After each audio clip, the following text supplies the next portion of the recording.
All right. Welcome back to another post-game episode, Week 14 edition for the Philadelphia Eagles on the Behind the Back podcast. My name is Marcos Koenig-Roan, and I'm coming to you off of a 22-16 victory at home against the Carolina Panthers.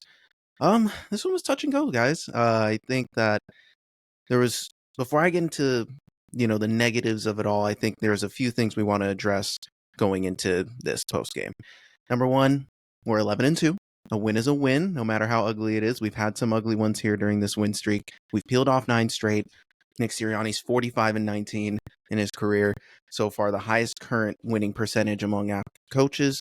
So, good positive there. And another positive, Saquon Barkley surpassed LeSean McCoy for the Philadelphia Eagles all-time single season rushing records in yards.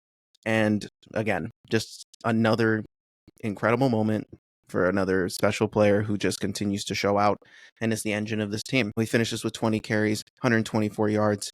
And it was just consistent the whole game.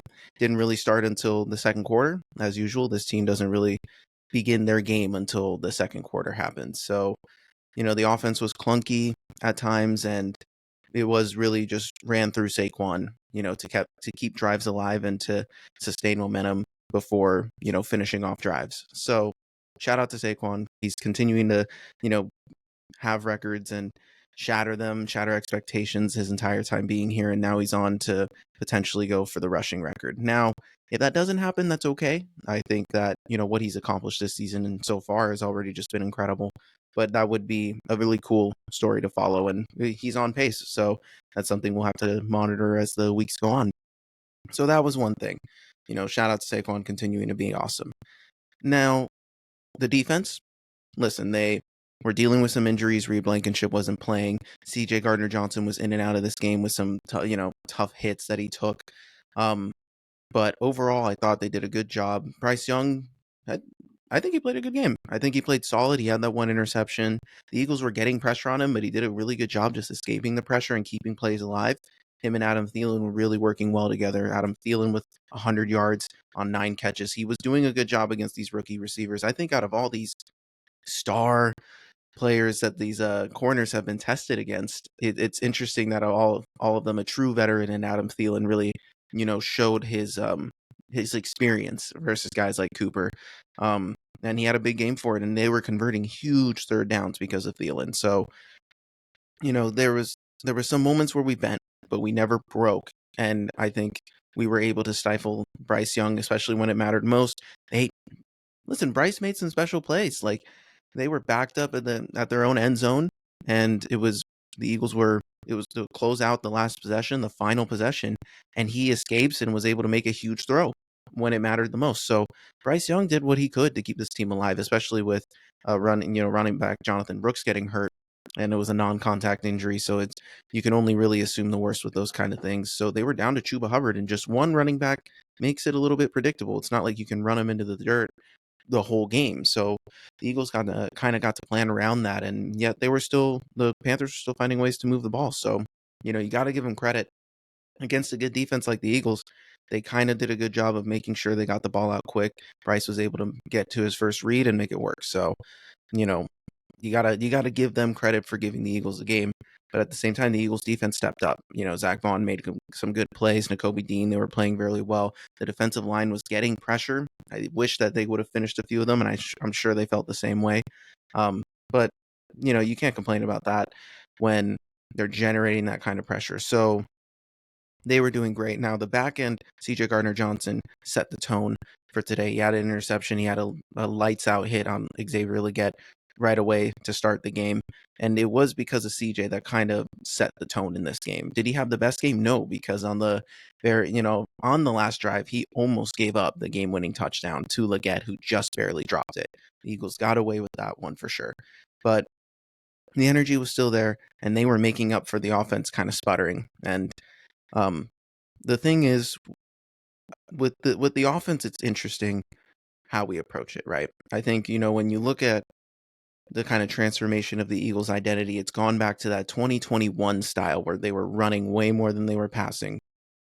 And it's led to some, mediocre numbers to say the least from Jalen Hurts. I think in terms of the yards and like what you're seeing through the air. I mean, he finished 14 to 21, 108 yards and 2 touchdowns. And then when you look at the team stats, because he was sacked 4 times in this game, the Eagles only had 82 yards of passing when you add the total yards of it all. But Jalen finishes with 108 yards, 2 touchdowns, no interceptions, and he also had a rushing touchdown, tush push, but he had 59 yards on the day rushing with a 35-yarder late in the game. That was important.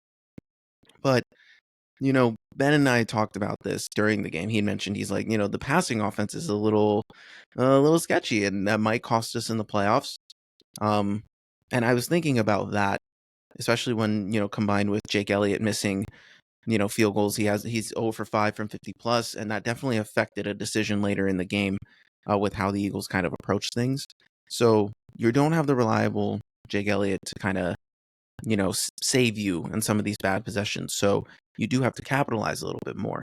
I think when it comes to Jalen, I think he's so hyper focused on not turning the ball over that he's willing to take bad plays in terms of like a sack and just live to play another down. But this game was a weird game for Jalen. I think that during a lot of spots in this game where you were trying to develop momentum, he missed a lot of open guys. Like he was hesitant. There was guys open on the read. AJ and Devontae were getting open, creating separation, and Jalen just wasn't getting the ball out. And I found that, he was doing that way too consistently, and it was, I think, it was stalling out this offense a lot. But at the same time, you got to give credit to Jalen for sustaining drives and being able to capitalize when we did end up getting in the red zone.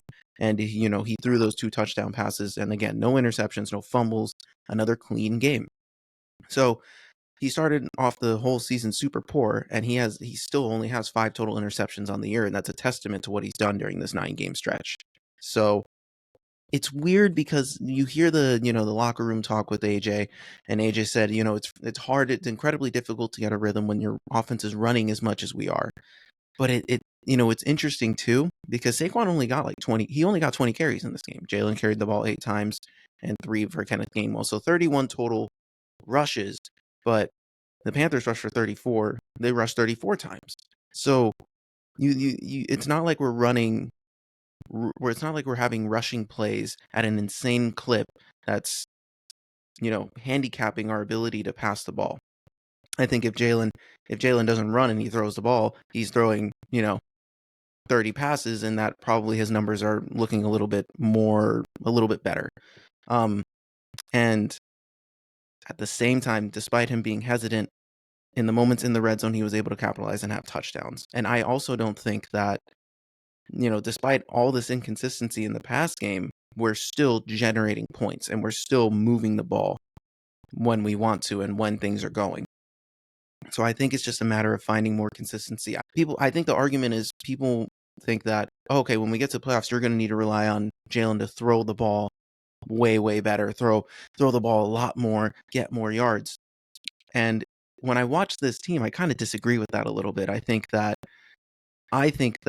when you get into the playoffs, the game becomes much more physical. It ends up being the way that we've been playing these past few weeks. Contested games, you just need to rely on big plays from your star players to get you through. And the Eagles have the star power to get through. All Jalen has to do is not turn the ball over. And you see what happens when he does that. He was responsible for all 3 touchdowns, and not for lack of trying. Saquon almost had a touchdown, and the Eagles gave him a chance. So it wasn't, and the tush push, ended up happening, but they gave Saquon a chance at the one. And so, Jalen was the engine for the scores today, and Saquon was able to get the ball up and down the field, which helps. So we're playing complementary football. I think his rhythm was off, and I think that this isn't how it's been every game, but these past few weeks he has been declining from a passing perspective in terms of the amount of yards we see. But this offense is still generating points, and we're still generating yards. We're rushing for over 200 yards, so it makes up for the more balanced play that we see from other teams.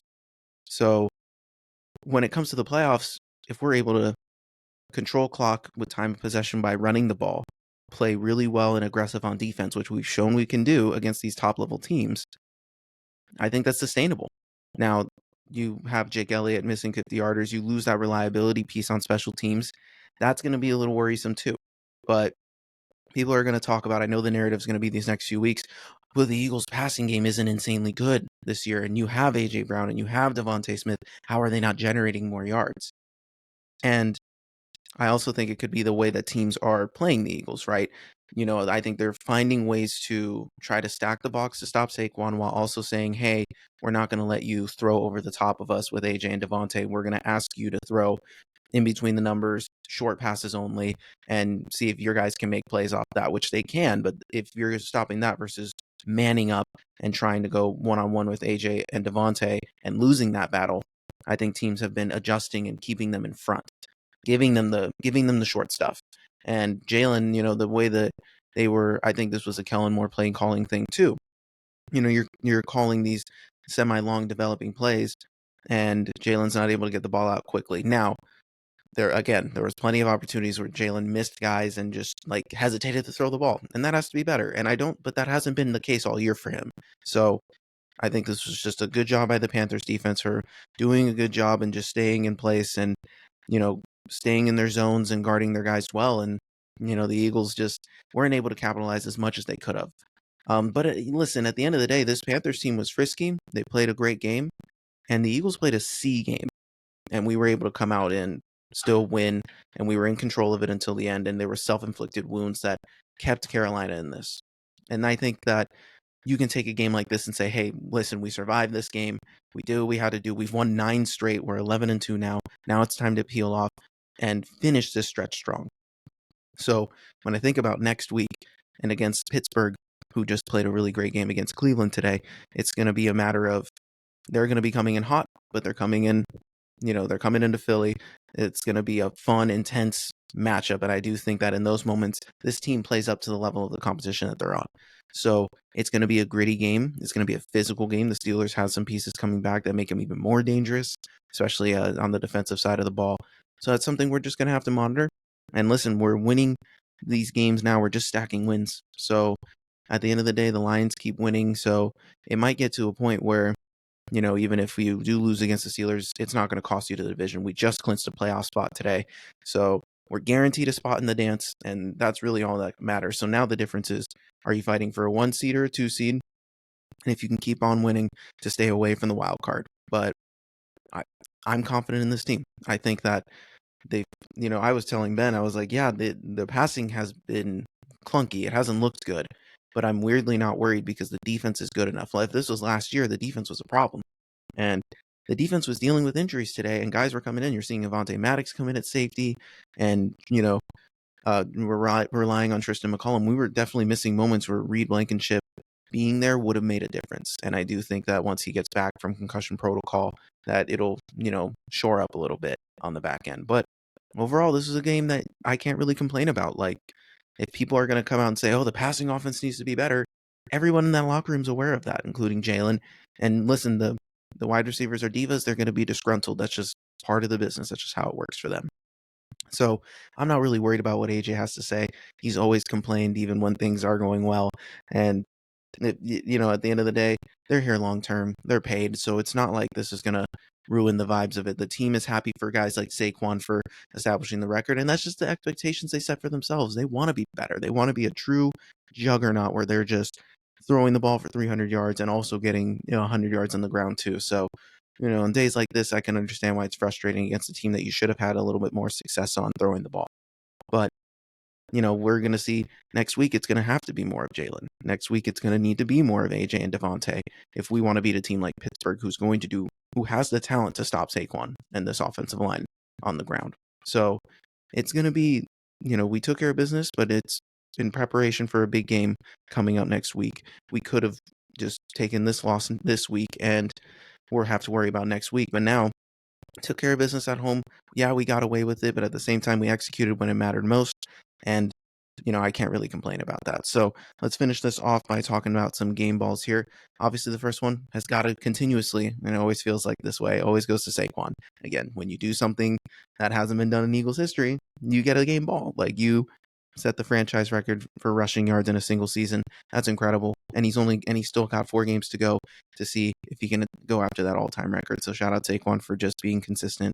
Another huge game by him today.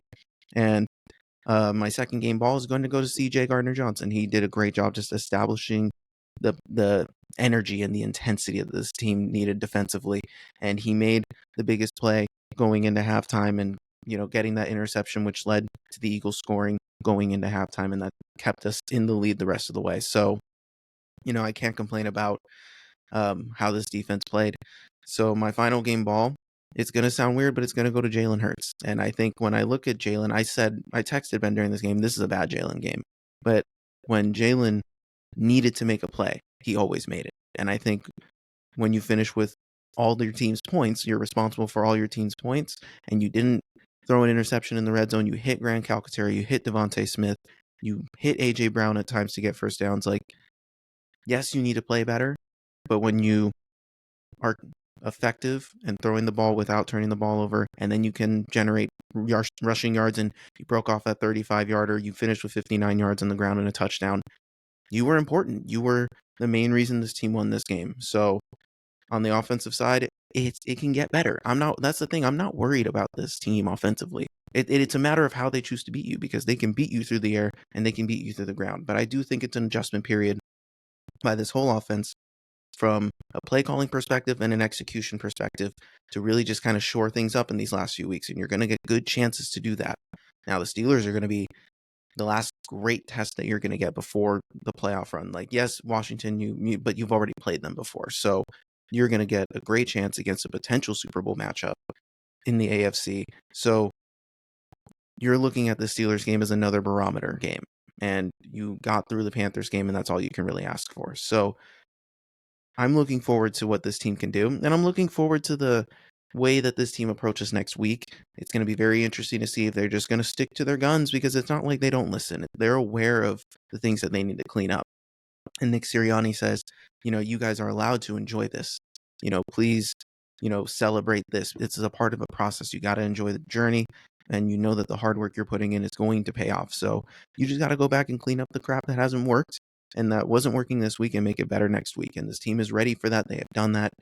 And every time it feels like that they're going to struggle, they always come out and make a statement. So I'm excited to see what happens next week. But I think that's enough for today. This was an exciting post-game pod. It's always good to talk after a win. Not to mention the Niners got a win today. Shout out to my boy Ben. Happy for them. They got a huge win against Chicago. So that was good to see. We get to talk on a pod where both of our teams won this week. It's been the first time in a long time. So I'm looking forward to that. So you guys can hit us up at behindthebackpod13@gmail.com. Hit us up on any of our social media. The links to the descriptions are down below. Please give us a like, subscribe, rate, review, follow, all that fun jazz. We love growing with you guys each and every single week, and we look forward to talking about our teams winning, and hopefully the Kings can finish off a win they're playing right now too. So I'm Marcos Conan. I will talk to you guys during the week. Peace. Fly, Eagles, fly.